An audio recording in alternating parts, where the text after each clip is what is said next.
NH10 আগুনে ধ্বংস সিকিম নিবন্ধিত ট্রাক, বড়সড় যানজট। সিকিম নিবন্ধিত একটি ট্রাক আজ সকালে সেটি জোড়া ও SNT ধারা সংলগ্ন জাতীয় সড়ক 10-এ আচমকাই আগুন ধরে যায়। ঘটনার ফলে এলাকায় ব্যাপক যানজটের সৃষ্টি হয়। ভাগ্যক্রমে কোনো হতাহতের খবর পাওয়া যায়নি।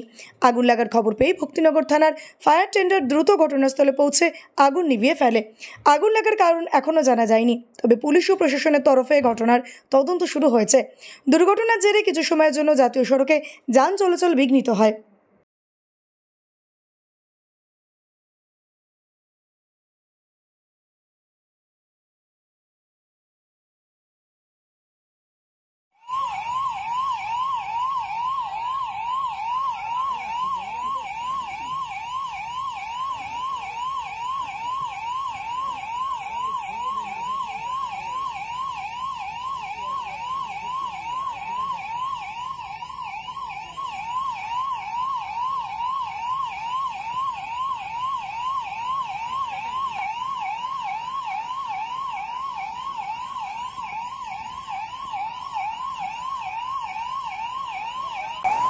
गुड मर्निङ तारा दाजु।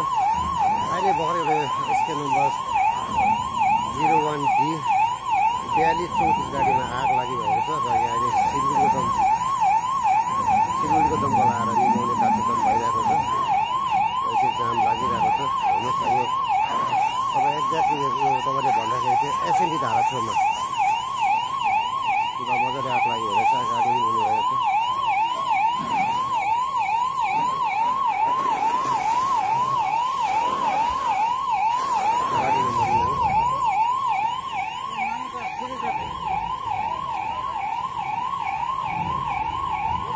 जाम लागिरहेको छ।